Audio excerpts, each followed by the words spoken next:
Welcome to another episode of Actually You Can.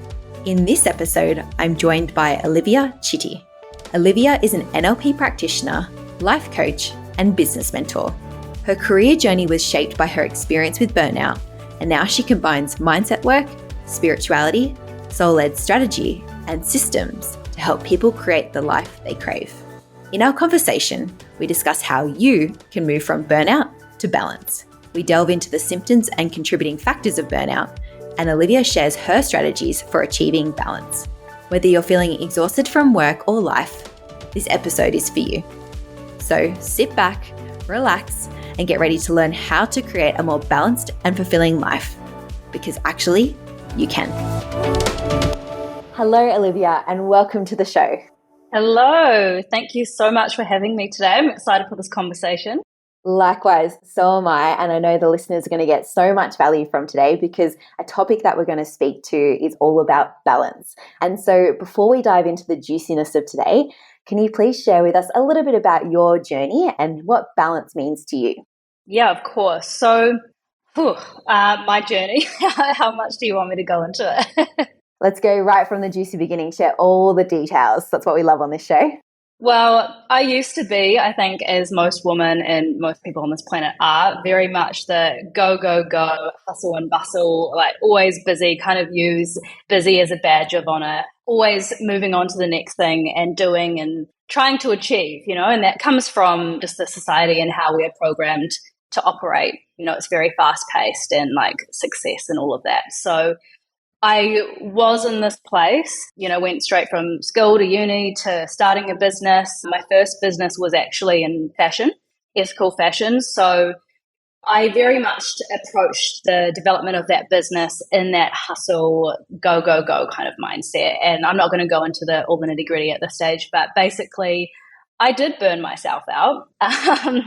I was just doing too much. I had really unfair and unrealistic expectations of myself that neglected my well-being, neglected my mental health, my hormones and my energy. So I learned a lot from that experience. I just found myself kind of doing everything I thought I should be doing, and I just kind of disconnected from my own values and how I really wanted my life to be.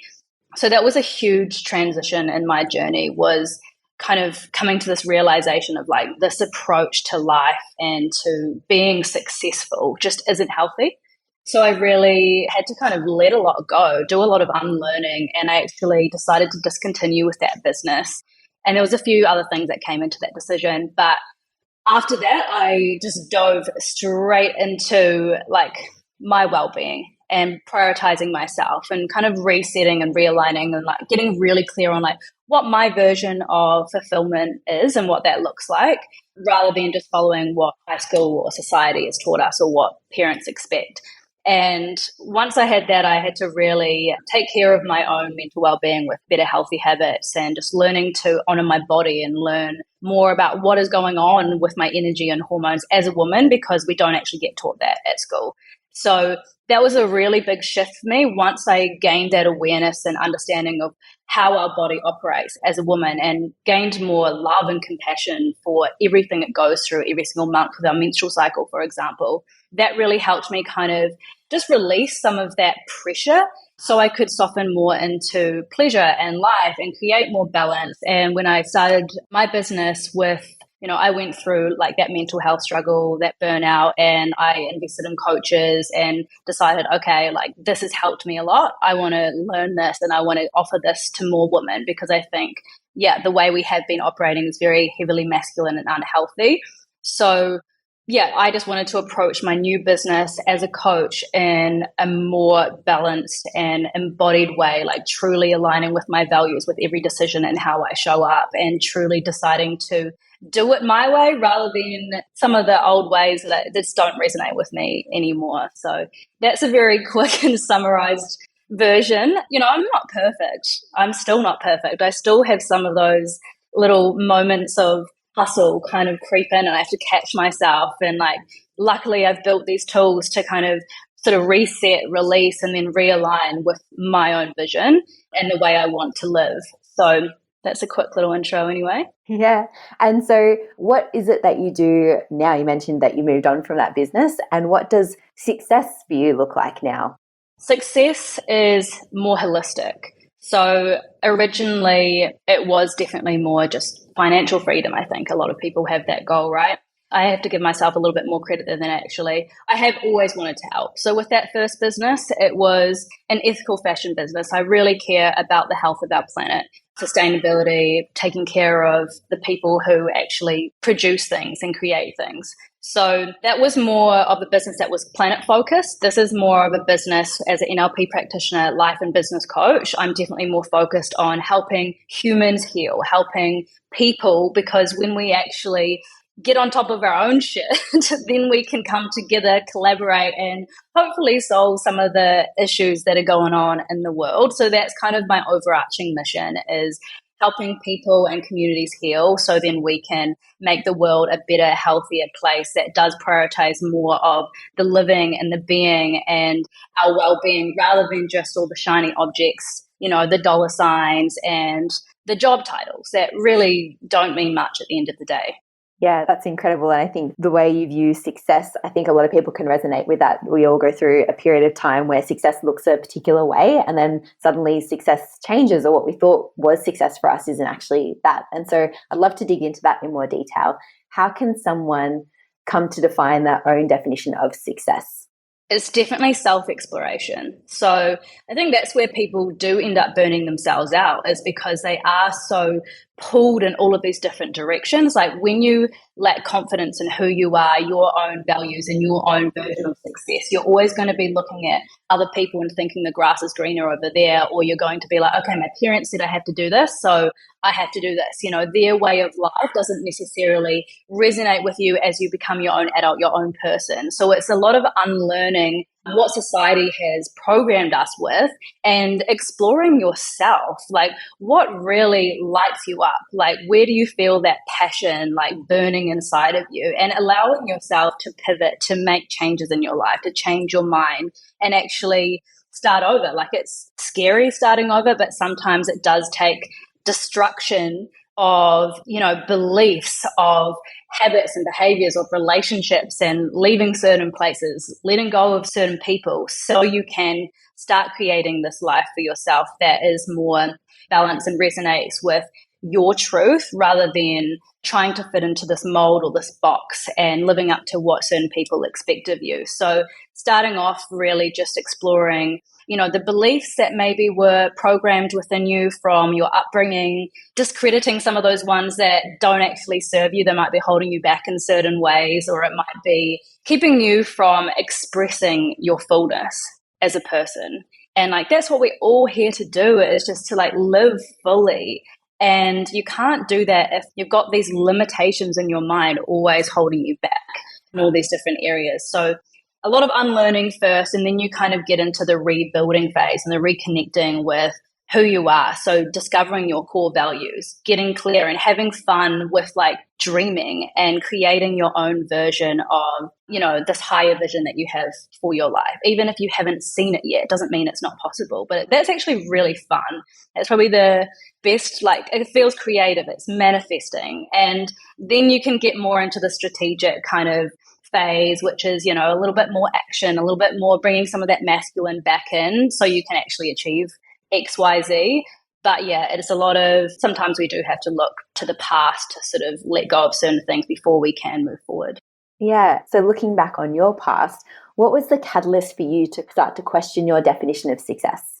Burnout, physically, but also just mentally. Like I have had many mental health struggles over the years. I'm very grateful that I went through that earlier on in life, and I realized that earlier on. So I was able to come out the other side, still in my youth, and to really make the most of the time I have here, because our time isn't promised. But yeah, we all have traumas, no, it doesn't have to be this big catastrophic event. It can be just feelings of abandonment or not enoughness, and certain things that happen in high school that make you feel like you're unworthy, right? So those things, I guess, unresolved and without given the love and attention that they need to be truly healed, they pile up and they pile up, and it just causes all of this friction and this toxicity in your life. And these cycles and these patterns are going to continue coming around until you actually stop and give them some attention and learn how to overcome them in a healthy way, so you don't keep on repeating those cycles again. So basically, like, the pain of approaching life in the way that I was, facing the same issues time and time again, like, that became intolerable. So I finally had the motivation to take a bird's eye view look at my life, to zoom out and to actually take personal responsibility for things as well. Because I think for a lot of my life, like so many people are, I was very much stuck in the victim mindset of all this shit is happening to me, you know, like blaming everything externally, but not actually looking at myself that much and putting in the effort to, you know, work on my own shit, because it's easier just to kind of deflect and defend, and then you don't have to put in the effort to actually make some changes. But when you do take personal responsibility, that's when you have so much power to create your life. So yeah, sometimes you do need to get to, I don't know, rock bottom, whatever that looks like for you, or just a place of intolerable pain. Hopefully you don't want to get there. You want to obviously avoid that, but kind of that's the situation for a lot of people. It's like, I can't deal with this anymore. I've got to move on and, yeah, switch things up. And you mentioned that sort of place of something that's unbearable and needing to shift away from that. And I think in light of the subject we're talking about today in terms of balance, I think you mentioned burnout is really key and probably a symptom that a lot of people are experiencing who are listening to this. I'd love to hear from you in more detail. What did burnout look like for you, and what have you seen burnout look like in other people, just so the listeners can start to identify if these characteristics are something that they might be experiencing themselves? Yeah, so burnout can manifest in so many different ways, and in multiple ways at the same time. So it can start off kind of small, you know, a little bit of irritability or just feeling of anxiety and overwhelm with like your mind running at 1,000,000 miles an hour, because there's just all these kind of spinning plates and you're just trying to juggle all of the things, and it just feels like you can never catch up or you can't even catch a breath. So a lot of the time, something that I experienced was just like I felt like I couldn't actually breathe. I just couldn't stop and just take like a deep inhale. I just was so fast paced, and that eventually manifested in physical sickness as well, and just feeling extremely fatigued all of the time. You know, that can develop more and more, and then you start to get more of that emotional kind of turmoil, and that can lead to depression. But it can start off as those smaller things. You want to catch it early, obviously. It's just like, if you do feel overwhelmed, it's, you know, it's coming to help us look at something and to actually figure out what we might need to do to support ourselves better, or to look at certain things that are leaking our energy and how we can actually plug those holes. So those are some of the signs earlier on. You want to catch that before it turns into like chronic fatigue or it really affects your health. And then it's like you have to climb this mountain to get out of this hole that you've created. Yeah, and you mentioned a real key in that too. Someone sitting in a victim mindset, for lack of a better term, is someone who's not taking responsibility for their current situation and their experiences. And I'd love to hear from you. If someone's sitting here going, yep, I'm feeling a little bit of these signs, how can someone take responsibility for these symptoms and start to change this? Yeah. So this might be a hard pill to swallow. So a quick note on like manifestation first. You know, like we can manifest our dream life, our dream relationship, our dream house, like these positive things, we can also manifest and attract struggle, friction, toxic relationships, you know, people not showing up for us, like all of these kind of uncomfortable and negative situations. So first of all, that's like the most important thing to kind of recognize, that like you can positively manifest, but you can also negatively manifest certain things. So basically, the first point is like not using that to beat yourself up, because that can also just create more and more turmoil and more burnout. So you just want to kind of recognize that, like, although you might have played a part in this, it doesn't mean that you have intentionally done this to yourself. It's not like you want to be manifesting burnout or sickness or anything or any of these things, but it's just important to understand that sometimes these struggles, like the friction or the fatigue, do actually present themselves to help us fulfill some unmet need that we aren't actually consciously aware of. For example, if you manifest sickness, right? This is something that I've experienced actually recently. I had sickness recurring and I was just justifying, like, I've recently moved to Bali. I was like, my body's still adjusting to Bali. There's lots of different bacterias and dodgy food and dodgy water here. So, but then it kind of continued for a few weeks. I was like, this is just not like me. Like, why do I keep on getting sick? So then I stopped kind of, looking at the external factors and stopped relying on external healing methods like the supplements, like food and everything. I was like, okay, I need to explore the emotional connection of what's going on here. So how is this sickness helping me fulfill some unmet need?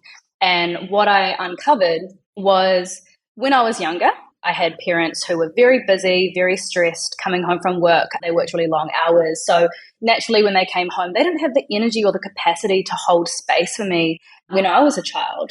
So when you're sick, you obviously get a little bit more love, care, attention, and support. So you can start to kind of create these situations that help you get what you need. So this is pretty open and vulnerable, but I started to kind of realize recently that unintentionally and subconsciously repelling care from my partner in my romantic relationship, because naturally as a coach I became accustomed to this very one-way dynamic of constantly being the giver, and obviously I'm not going to expect that back from my clients. And because I have built my tools and my strengths to support myself, I find I don't need to lean on others as much. But I was probably repelling that a little bit too much, and the inner child in me was wanting that, right? So I was like, okay, maybe actually this is my way to get a little bit more love, attention, support from him. And when I actually consciously realize that, I can just have a simple conversation. And because we have open communication and it's super simple, we can both identify certain things we can work on to show up for each other. And that was fine. So I didn't want to admit that I was creating that for myself, but you do have to just really put aside your ego, press pause, because if you're staying on the hamster wheel, doing and doing, you're not going to have the space to gain that awareness. And you do have to, just explore through journaling and figure out, okay, I can give you another example when it comes to friction in life, whether that's in relationships. Friction can sometimes arise to actually validate a limiting belief or a story, or to recreate a childhood experience that feels familiar. And unfortunately, even though if it is an unpleasant experience you're recreating, familiar does subconsciously equal safety. So you can choose to look at the similar situation arising to just keep you stuck and to continue holding on to the belief that's holding you back, or you can choose to see it as this is recurring again, so I can rewrite the story. I can create a new happy ending and make changes. But yeah, coming out of the victim mindset is just really important, not to beat yourself up, and just choose to see that you have the power to make the changes. And we are the energy that we are in, it tends to attract similar energy. So if we're constantly staying in this oh, shit happens to me all the time, there's always problems, there's always something, people never treat me right, and you're using that kind of negative limiting language as well, you're just going to be stuck in that energy, and more of that is going to come into your life.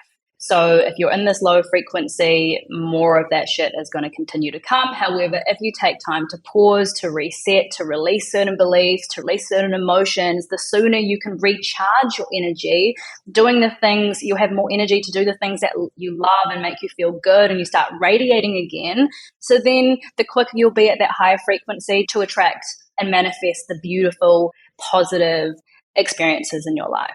You touched on so many great things during that. And one thing I'd love to dig into a little bit more deeper is and I think it's important when discussing our workloads and how much we have on our plate, is how we can intentionally do things and how we unintentionally do things as well. You touched on that briefly. I guess unintentionally or unconsciously, we have things like beliefs that get in the way or some familiarity from our childhood. I'd love to dig into that into more detail. So what are some ways that we unintentionally do things and that we intentionally do things?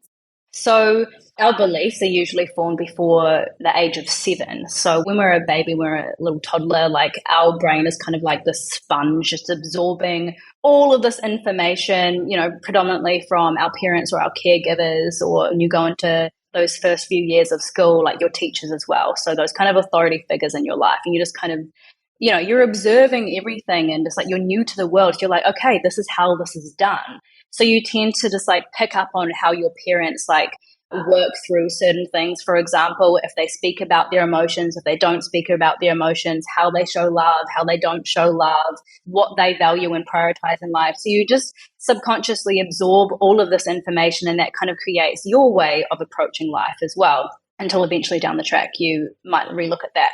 So those core beliefs are in our subconscious mind. We're not always thinking about them every single day. They're just kind of this autopilot function, like determining the stories or the meanings we attach to different situations, which then informs how we feel about situations, which then informs how we react or respond and take action in situations. So, for example, something might happen when you're younger. Say your parents were busy and they didn't offer you much emotional support, or they didn't even know how to deal with their own emotions. So they just kind of were like, no, that's weakness. Like vulnerability is a sign of weakness. Like you can't talk about that stuff. You just got to deal with it. You got to man up, or whatever it is. So then you'll start to kind of hold on to that and maintain that approach when it comes to feeling your emotions or neglecting them and shoving them under the rug.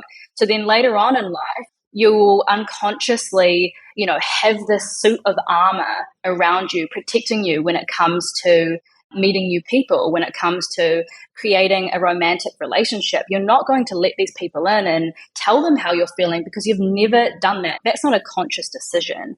It's just because it's learned experience, and it's because of those underlying beliefs that vulnerability equals weakness. So you're unconsciously like keeping everyone at arm's length. And therefore, you're constantly going to feel isolated and disconnected, and people aren't really going to know who you are on a deeper level.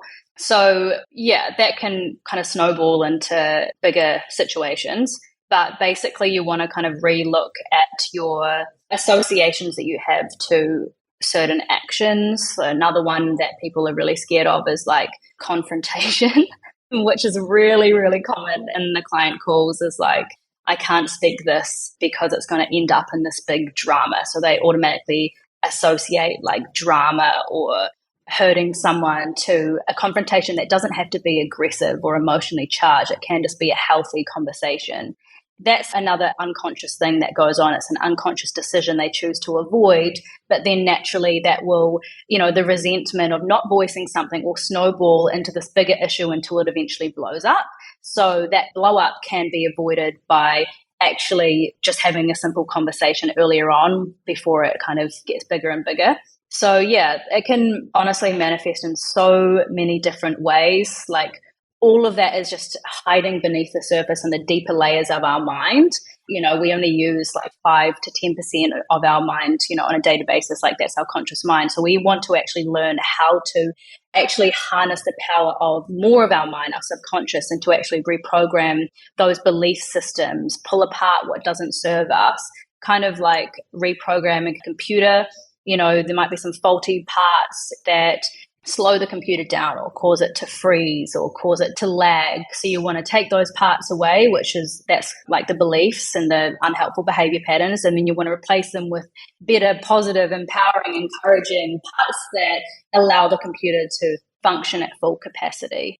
Yeah. And what I'm hearing in that, it sounds almost like being in your victim is taking the learned experiences and the suggestions and the belief systems you've developed is something that is just the way you are. And it sounds like personal responsibility is really having the courage to challenge all of that, challenge everything that you've known to be true, all of your experiences, all of your upbringing and everything that happened in that. It sounds like that is more so what you're asking for when we're saying we need to take personal responsibility. Is that sounding about right? Absolutely. Yeah, it is courage, and it can be confronting, but it's probably the most life-changing thing you can do. And how, in saying that, how has personal responsibility changed your life? Incredibly. I wouldn't be here with, a successful business living in Bali and like having flexibility to enjoy balance in my life if I didn't take personal responsibility, if I was just a slave to those old sucky beliefs and let those limitations just kind of pile up on top of me, then I'll constantly just be stuck and struggle. But we can only do that. Like, we are the only person that can do that for ourselves. Yes, you can get help along the way, but it really just takes you making that decision to commit to something different. That's incredibly powerful. I think if there's something someone can take away from this podcast and alone, it's just the power of personal responsibility. Hi there. If you're listening to this episode, then I know you're an ambitious, driven individual who is working to achieve their next big goal. If this is true, then I'm running a free masterclass in May that you're not going to want to miss. In this masterclass, we'll be discussing 5 ways you can identify your strengths to uncover your unique magic and increase your levels of fulfillment and performance at work. For more information, head to the show notes of this episode. I look forward to seeing you there. Looking back at the symptoms of burnout, and if someone's listening to this going, yep, that sounds like me, what could someone do to start addressing those symptoms and then starting to pivot themselves into a more balanced state?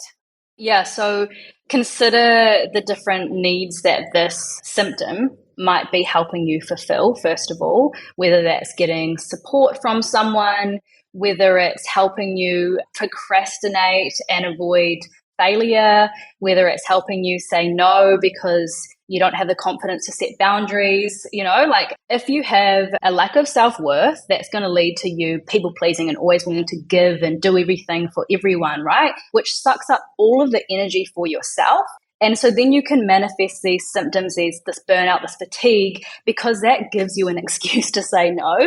But we need to empower ourselves to actually use our voice and to build those communication skills and strengthen our self-worth, to allow ourselves, to give ourselves permission to make ourselves a priority and to make our projects or our passions or just our well-being and rest a priority. So you can say no without having to have that to like lean on, you know what I mean? So figure out how you might be benefiting from this in some way, whether it's helping you validate a belief that you're just not good enough and you can't do X, Y, Z, whether it's helping you protect yourself from fear of failure. And once you have that awareness, you can start to kind of reprogram certain things. I mean, you can do that to an extent by yourself. I do recommend getting support, because going and reprogramming beliefs, it's quite hard to do by yourself. You can start, the process of changing your mind with some affirmations and journaling to get to know yourself better, learning what your intuition has to say and giving space to create that connection with your inner knowing. And that can really help as a really good starting point, because again, that's giving yourself, it's pumping up that personal responsibility and it's building the connection with like your own intuition, which is so important. But to be honest, yeah, you do want to be held in a supportive space and to have psychological safety to actually go back to certain past experiences where those limiting beliefs were originally formed. Your inner child might be holding on to some stored emotions around some past experiences, and it might not be safe to go back there by yourself. You know what I mean? Once you've done a bit of that work, you'll have the strength and the tools to go back there and feel comfortable to offer the younger you a safe space, to offer her love, to give her support, to actually ask her what she needs from you, to help her like let those emotions go and to feel like, okay, yes, I am worthy, and like, yes, I can do that.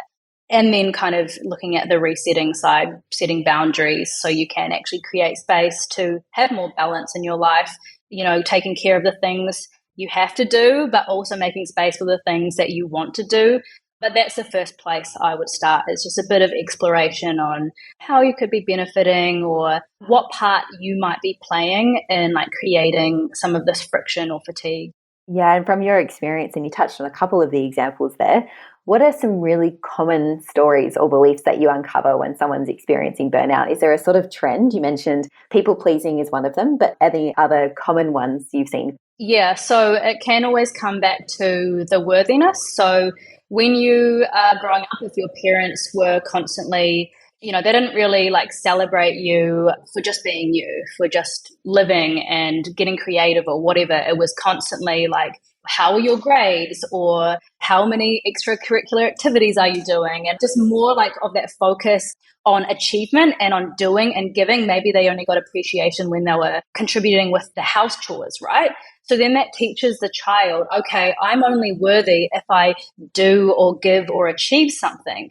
So it's actually realizing that your worth is not defined to any of that external shit. It's just you as a person. We are born worthy, no matter where we are at in life, no matter, if we're not at our ideal place yet, if you're not at your ideal weight, like whatever it is that you're working towards, you don't have to be there to gain that sense of worthiness. Like, you are worthy just for being you, just for being a beautiful human on this planet. So yeah, that can really manifest in like the constant doing, the constant wanting to fill life with busyness to keep everyone happy so they can maintain the sense of like appreciation, or like, okay, I have to earn my place in the tribe. It can also be just the not enoughness as well. So kind of similar, like having to prove yourself in that way. And when it comes to, I do want to touch on like masculine and feminine energy.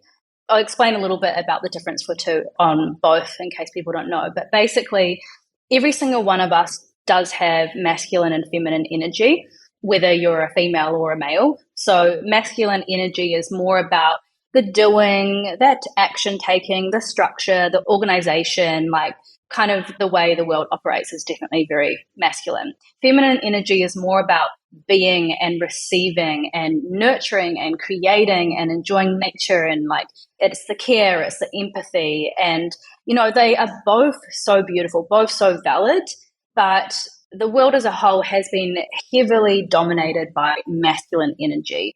And so naturally we are all swinging this way, and that's why we have a lot of issues when it comes to mental health. That's why we have a lot of issues when it comes to the planet and all of that, right? Because it's just been focused on the doing and the next thing, and like growth and scaling and all of that. So it's really important to actually honor feminine energy as well within us, for both men and women, to actually create that space to nurture ourselves, to take care of our health, to spend time with our loved ones, to look at creativity with the same value as maybe goal setting. It is really hard, and this was something that I found really challenging, was actually breaking out of my masculine mindset, because it's very, very deeply ingrained in us. And a few things that I would definitely recommend to help with this is actually looking at your relationship to the feminine. So it can be tied to predominant female figures in your life or experiences with females in your life. So I really had negative associations attached to feminine, like the feminine as a whole, even though it's not attached to a gender. That's just how our brain works, right? We hear feminine, we're going to think female. So I had mother wounds, which was, some traumas related with the relationship with my mum. I also had so many sister wounds, which is more on like the friends, going through high school, experiencing isolation and betrayal and cattiness. And I think many women have those experiences. So I had to really create safety when it came to women, when it came to the feminine, because I had all of these like negative words and I just didn't feel safe. I didn't feel comfortable to actually soften into that. I actually didn't trust women for a long time because I had a lot of pain from past experiences. So I had to really work on those past experiences first, and then start to celebrate the feminine again and actually start to embody that within myself. So what does that even look like for me? Where am I not allowing myself to step into my feminine? Where am I kind of hiding certain things because of shame? Because the feminine has been shamed a lot in society, especially when it comes to like sensual expression, for example, wherein that's just a beautiful part of life. And I think it's just been made very kind of gross, and it's been exploited in yucky ways, but it's sacred. So allowing myself to explore that side and to get in touch with my creativity again, and also connecting with my body through menstrual cycling. That was the biggest thing, understanding my cycle, the hormones, what my body is going through, because as women, we are cyclical beings. We kind of go on a roller coaster with our hormones every single month. And as I said earlier on, like we don't get taught this in high school. We kind of get taught that our cycle is just like a pain or something annoying that we have to deal with all the time. But when you actually learn to appreciate it and work with it rather than against it, it is so much easier to offer yourself compassion when you know your body actually does need rest and it's actually good for you and it's actually productive. And then that guilt starts to kind of melt away the more and more you do connect with your body and its natural rhythms. We're kind of taught, okay, yeah, consistency is the main thing. Having a strict and rigid routine is the main thing for success. And yes, that works for men and their 24-hour hormone cycle that they have, not for women. Because if we are pushing ourselves to operate at 100% every single day when it comes to our work, when it comes to our exercise, doing heavy weights or hectic cardio every single day, at certain times of the cycle, that's actually really doing ourselves a disservice, and it will just bump up cortisol levels, a stress hormone, which is going to burn ourselves out even more. It's going to make us feel even more tired. It's going to make our period symptoms like worse. So yeah, honestly, I could talk about that for a long time. So I'll kind of leave it at that for now. I think what you touched on is incredible and something that we don't talk about enough or at all. I mean, I only started learning more about the feminine and masculine energies through my own exploration on the subject as well. It's not something that I feel is yet readily available, but thanks to fabulous coaches such as yourself, the information is getting spread more and more widely. And I look forward to seeing the impact that it does have on especially the feminine female population. And you mentioned through the exploring your beliefs, your past childhood, and through the exploration of masculine and feminine energies, it sounds like a lot of the ways that we can shift out of burnout into a more balanced state is through education and self-awareness. And that sounds like it leads to more empowerment and self-compassion, which really is what's going to initiate the change. And so I'd love to hear you speak more about if someone's sitting here going, that all sounds really great, but my life is just busy. That's my life. What would you say to someone who's sitting there being like, cool story, but I'm different? I understand that because I probably would have had that thought, to be honest, a while ago.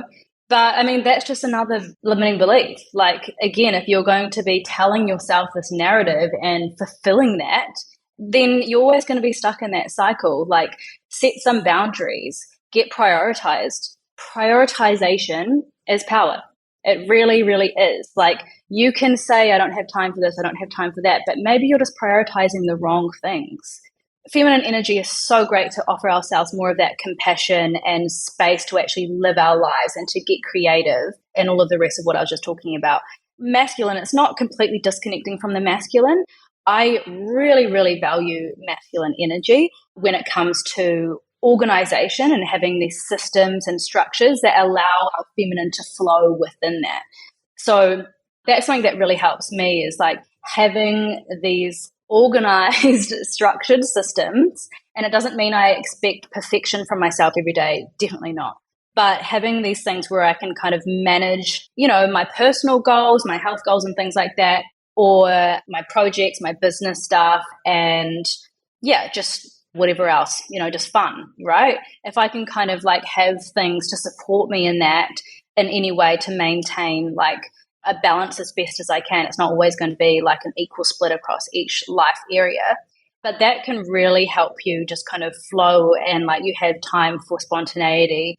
But if you don't have any sort of structure at all, you're kind of always going to be like floating up here, a little bit chaotic. Like if we go solely into the feminine, we're probably never going to get anything done. So it is just, understanding the both of them. So I would look at like, where your boundaries are or are not to begin with. So a good way to kind of see where you might need boundaries, first of all, is considering where you're feeling frustrated or disrespected or energetically drained in any area of life. That's a sign that your energy is just getting leaked here. So how can you actually plug that hole? Is it a personal boundary that you need to set with yourself, for example, around social media? I think a lot of people do need healthy social media boundaries, so you don't roll out of bed and like get into the constant scroll straight away, or you're doing it all day through work, and then when it comes to bedtime, you just get stuck there. Like that's a healthy personal boundary. So then you have more space once that is set to actually wind down and have some reflection time at the end of the day, or to start your morning with some breathing or some journaling or some yoga or whatever it is, like whatever feels best for you. boundaries, really helps you manage those priorities that you need to get like clear on. Values, knowing your values is really important. So you can actually check what people, what projects, what paths are in alignment with those values and what are not. And maybe the things that you have been prioritizing are completely not in alignment with your values, and you might need to pivot certain things. Also, actually choosing to make yourself a priority. So that comes with building your self-worth and your self-belief. So we're always going to be busy, overworking at work, trying to prove ourselves or move up in the corporate ladder or whatever it is. If we don't actually carve out space for ourselves to put ourselves first, and I'm talking more about like your personal life, things that actually light you up in your soul. That's just for fun. That's just for pleasure. So yeah, there's lots of things, but I think looking at your boundaries would be a good actionable step. 100% agree. I think we don't create our boundaries, someone else will create them for us. And I've seen at least a lot in my clients, the frustration when someone's letting someone else create their boundaries for them. And you mentioned it briefly, number of elements of this, but I'm interested to hear from you. What does balance mean for you? Yes. So it means lots of different things. I like that it's kind of a flexible word. So balance to me is balancing the masculine and feminine. It's balancing the doing and the being. It's balancing the soft self-love, which is more like, acceptance and appreciation, for where you are at right now. And then the tough self-love, which is giving yourself a little kick in the butt when you do need to like take action to make some progress or something like that. It's also taking care of all of the different kind of life areas, not perfectly, as I said, it doesn't have to be always equal across those life areas, but it just means that you are giving necessary love, care, and attention to all of those life areas that are important to you. So it's very holistic. It's also not boxing yourself into one sort of role or identity. So I think, sometimes we need to be professional if we've got a business or if we're at work, but allowing yourself to balance that with some pleasure, with some fun, and just being you and taking off that professional hat and just living your life. You know what I mean? I think we kind of like get too attached to these certain labels and identities, like of being a mum or getting to a certain age, and that kind of restricts you. You feel like, oh, okay, I'm at this age now, I can't do X, Y, and Z because I have to be, I'm a mum now, or I'm at this level. You know what I mean? But it's just like, that's just continuing to limit yourself. So balancing the business, the life, the pleasure, allowing yourself time to rest, allowing yourself time to, set those boundaries, to really focus in on moving forward. Yeah, it's a bit of everything to me. Yeah, and I loved how you mentioned it. Balance also means balancing all areas that are important to you, because there's so many facets to our lives. And I think where I've seen personally myself and others get caught up is you try to do all the things in all the areas of life all at the same time. And I feel like I create a sense of overwhelm for myself when I try to do that. And so I'd love to hear from you as well, is can there be areas in your life that are more important than others at particular points in time? And how can you feel like you achieve a sense of balance in your life when that might be the case? Yeah, definitely. So we kind of go through these cycles. Like sometimes, we might go through a cycle, and like the key kind of theme of this phase or this chapter is like career progression or business development, right? And so maybe you can kind of choose a few other things alongside that, which is like health, and your kind of social situation maybe goes down a little bit, like you prioritize that a little bit less.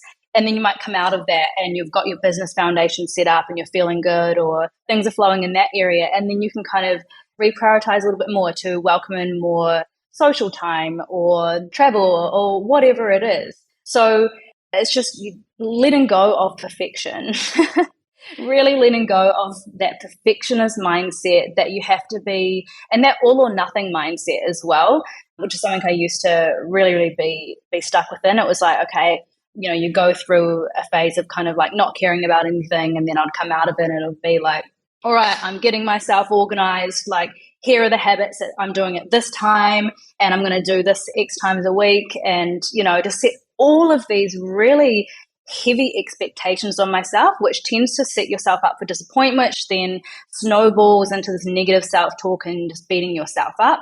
So like where things shifted was when I did really start my hormone cycle, because I could actually learn and I got more of a connection with my body. So I have all of these different tools and rituals and things that I can choose from. And I have like the foundations of a routine, but it's not strict and rigid. I do allow for flexibility. And I just learn to actually tune into myself, into my energy, and ask myself, what do I actually need today? Because it's going to be different every single day. And we have to remember that there's all these external factors that are affecting us and our mood and our energy, whether that's, maybe there's a big project going on at work, or maybe, your partner's going through a struggle and you really have to show up for them a lot more. Maybe it's your friend, or maybe there's some issues in family, right? So you can't expect the same from yourself when these external factors change. Some of those things are outside of your control. So it's just like, okay, what is the best that I can do today? And what do I actually need today? And just choose, rather than having like, okay, it's going to be XYZ every single day and that's that. Yeah, and you mentioned this a couple of times, the word foundation. And it sounds like when you've got all the areas of your life and you're trying to figure out what you can prioritize, it could also be looking at through the lens of what foundation do I need to build up and reinforce, whether it's in your business or in, for example, health and fitness. You might invest more time and energy into getting a training program or getting a personal trainer and getting a really solid routine for the gym. So that becomes your new baseline and your new normal. So then you can leverage that to then go after different priorities in other areas of your life. Because as you mentioned as well, sometimes, you can choose your priority, your focus area, or other times there might be a natural need for you to delve into a different area. And so it sounds like at any point in time, you can be working to raise that foundation or baseline in an area so that you're at a higher level if you need to put that one to the side and then focus on something else. And you also mentioned health a number of times. And so I'd love to touch on how important is your health and well-being when it comes to achieving a form of balance? Very important. Very, very, very important. Like, if we don't have energy, we're not going to be able to show up for ourselves, for other people, for our work, like for our relationships. Like, we need health so we have energy, and so we can actually make an impact and then receive those feelings of fulfillment in our life. So, but not just physical health, like mental health. And yeah, I think that needs to be prioritized more as a whole on this planet. I think some systems need to be reconsidered, and the amount of time we are expected to work, or I think there are some changes that need to be made, because it's just constantly doing and doing and doing and doing and growing and giving and achieving. So obviously right now we're unless you have your own business and you can create your own rules, you are kind of stuck within that, which is a shame. So I would, if you're just feeling burnt out and you've tried to build these foundations for yourself and it's just not working and you've worked on your beliefs and you feel like you're good in that area and you know your values and like it's still not working, then maybe you need to leave that environment and to get out and to actually create something that does work for you.